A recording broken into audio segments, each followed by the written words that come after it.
Exames para os pacientes veganos. É disso que vamos falar no vídeo de hoje. Roda a vinheta.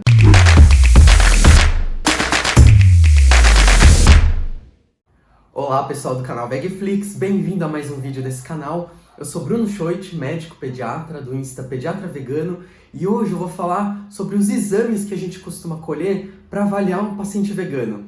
Mas antes, como sempre, curta esse vídeo, compartilhe, se inscreva aqui no canal para que essa mensagem chegue para cada vez mais pessoas. Bom, então vamos lá, pessoal. A primeira coisa muito importante da gente frisar, antes de tudo, é que antes de solicitar um exame de sangue, a gente precisa ter a história, a anamnese, o exame clínico daquele paciente. Ou seja, não adianta a gente sair pedindo um monte de exame, uma lista enorme de exames, se aqueles exames não fazem sentido para aquele paciente, concorda?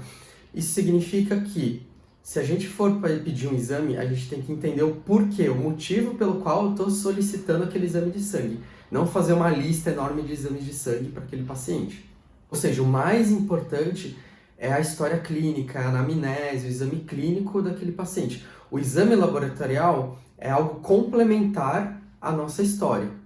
Isso significa que a gente tem que ter um raciocínio clínico laboratorial. Então é muito importante esse primeiro passo, que é fundamental para a gente avaliar o paciente, né? Porque eu vou falar aqui alguns exames que eu costumo solicitar, é claro que no geral, mas de acordo com cada caso, com cada indivíduo, a gente vai ter uma abordagem individualizada, própria, né? Por exemplo, se a gente está suspeitando que aquele paciente tem um quadro clínico, por exemplo, de um diabetes, a gente vai fazer a investigação específica para essa doença, né?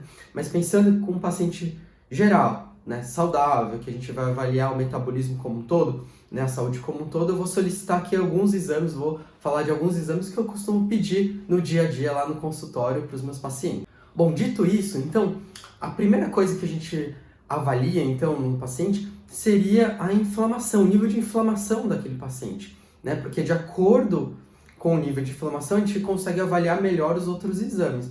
Suponha que aquele paciente esteja com alguma doença crônica, alguma infecção, um nível alto de inflamação do corpo. Os outros exames vão ter uma avaliação prejudicada. A gente vai conseguir avaliar de uma forma diferente. Então, o primeiro exame que eu costumo solicitar para o paciente é a avaliação da inflamação através do exame que é o PCR ultrassensível. Existem outras formas também de avaliar, como o VHS, as enzimas hepáticas, como o TGO, TGP, o ácido úrico, mas, no geral, esse exame do PCR ultrassensível ele é bem preciso para a gente começar a avaliar a inflamação desse paciente. É claro, frisando que a gente vai avaliar como um todo, né? Primeiro a história clínica, né? Os hábitos de vida, a ver toda a anamnese do paciente, o exame clínico, e aí a gente vai partir então para os exames para complementar a avaliação desse paciente. Bom, o segundo exame que é muito importante a gente pedir para o nosso paciente vegano é a avaliação da B12, né? Já que a gente não tem fontes seguras de B12 no reino vegetal, né, via alimentação, a gente sempre avalia os pacientes através da dosagem da B12 no sangue e também no outro exame que chama homocisteína. É muito importante a gente manter níveis ótimos no sangue de B12, isso principalmente em níveis acima de 490 no exame de sangue da B12.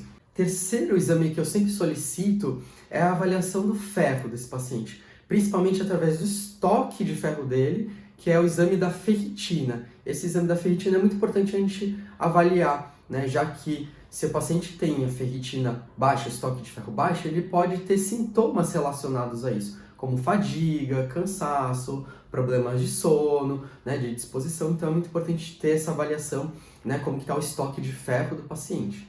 Bom, pessoal, então toda vez que a gente avalia a B12 e o ferro, é muito importante a gente avaliar também o ácido fólico, né, para que haja a produção das células vermelhas do sangue que carregam oxigênio no nosso corpo. É muito importante ter um equilíbrio desses três fatores, desses três nutrientes. Então é importante avaliar também junto o ácido fólico. Um outro exame também que é muito interessante da gente solicitar é a avaliação da função do rim, né, através da creatinina, por exemplo, e a ureia, né, que através da ureia a gente tem uma aproximação, a gente tem uma noção de como está a oferta de proteína daquele paciente que é tão martelado quanto a oferta de proteína, já que ele é vegano, né? Embora a gente saiba que é um mito, então a ureia é uma forma indireta da gente ver como está a oferta de proteína daquele paciente. Além disso, algo que a gente precisa avaliar no nosso paciente vegano é como está a oferta de cálcio desse paciente, né, através da sua dieta, da sua alimentação.